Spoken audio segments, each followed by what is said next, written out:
All right, this is the big moment. This is why I haven't traded much today. We've been wanting to hear from this conference, wanting to hear what Jerome Powell has to say. We already know there's going to be a 25 basis point hike. That was within expectations, what I was already expecting. But now I want to hear Jerome Powell actually talk about these banks. Since the last time we've heard from him, we've had 3 banks fall apart. And this is beginning to look like an actual crisis. Not an exact replica of '08, because history never repeats, it rhymes, but this definitely is starting to look like a rhyme, and we want to hear him acknowledge all the turmoil that's going on with the banking sector. So give it to us, pal. What do you got? Good afternoon. Before discussing today's meeting, let me comment briefly on recent developments in the banking sector. Good.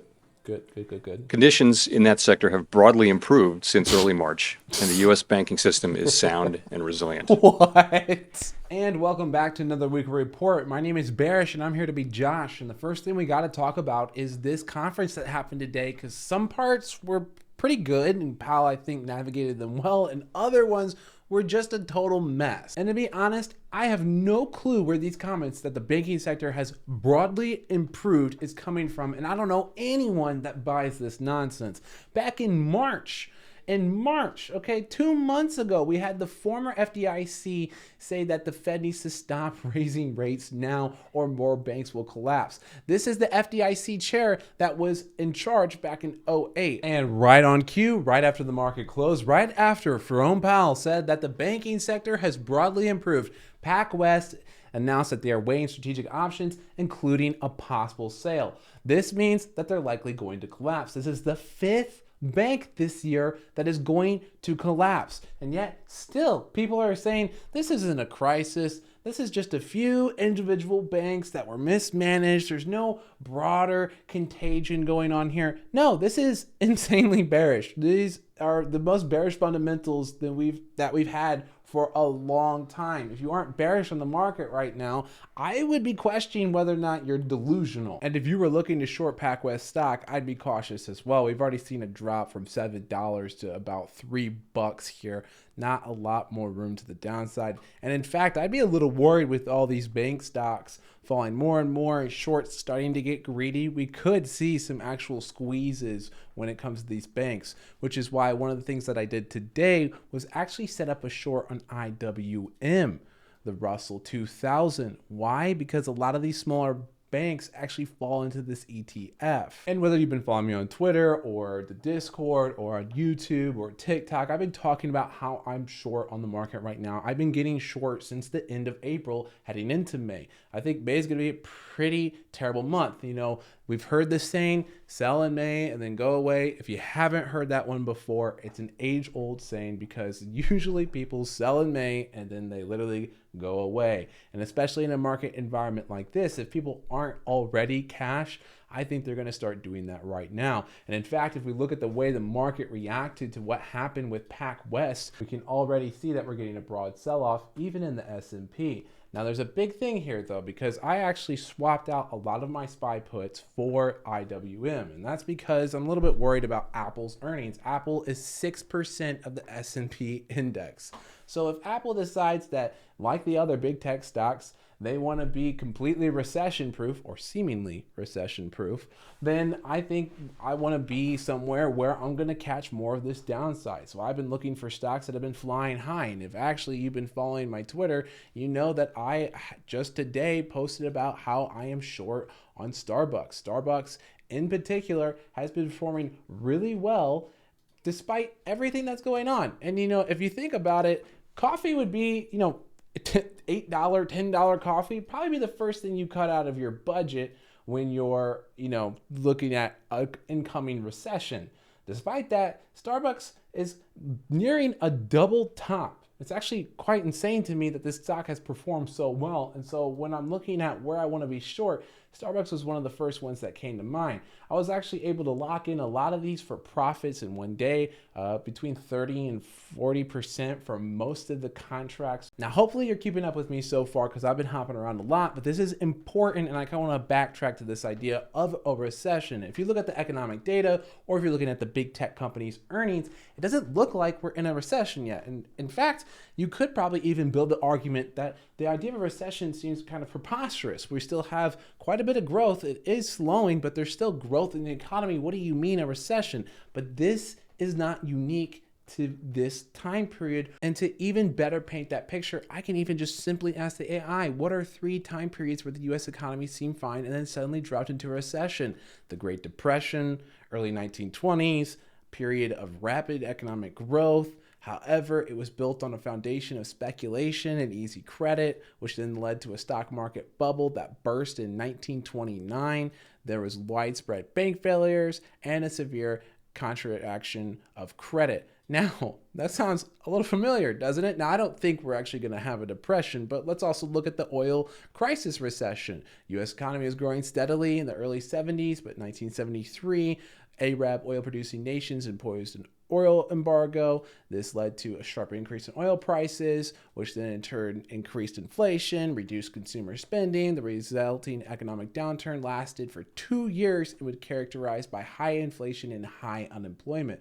Now, we haven't seen the high unemployment yet, but I have a pretty good idea that that's on the way, especially if you think about how rapidly AI is developing. That could be another way that we cause this high unemployment, right? Suddenly, a lot of jobs could be displaced by this software, this incredible software, actually. The Great Recession in 08 and 09, everyone's aware of that one. We've already made multiple references to it. But those are just some easy examples that the AI was able to generate in 2 seconds where everything seemed fine and dandy, and then suddenly it wasn't. Now let's talk about another thing, and that's these employment numbers. And I've said this time and time again, but I still see people all over the socials or when I talk to them say this over and over, and that's, oh, employment is fine, therefore no recession. This is relevant if you're talking about the real economy where we actually use the employment numbers to see if we're in a recession.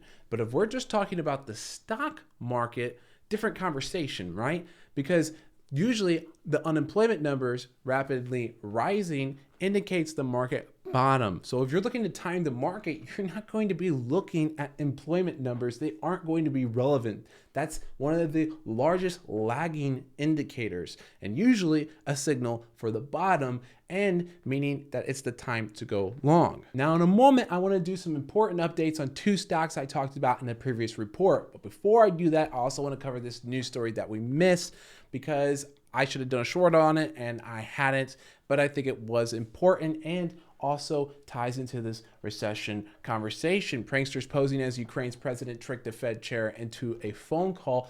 Now, Powell has actually fallen for this before. We've actually seen lots of people within Congress, or constituents within the government in general, rather fall for this. But in this conversation, Powell said that there would be 2 more rate hikes, and we've already seen one of them has occurred. And so that would mean that there's probably going to be another one coming up as well. And he iterated on the phone that the goal was a recession, that they want to bring the U.S. economy to its knees and cause a recession to fight inflation, because that's what they think is the only thing that they can do. And before I talk about these 2 stocks, let me just say it'd be super cool if you like the video and subscribe to the channel. It helps so much. The videos have been doing really well. Maybe someday we'll actually catch up to the performance that TikTok has. Come on, YouTube, you can do it. But anyways, let's talk about these stocks. Symbiotic is a stock that I've talked about a lot in the past. We can see that we've actually hit one of the retracement levels that I was looking for, and the stock has had a pretty steady bounce off of that. The TTM squeeze also turning over. This looks like a very bullish setup on the 4-hour right here. I did buy shares around $23. I had an alert set up. It's been a little bit more difficult to get in options. This is a very low liquidity option chain, so you have these very wide bid-ask spreads. It makes it hard to, 1, take a sizable position, but 2, even get into the position at a reasonable price.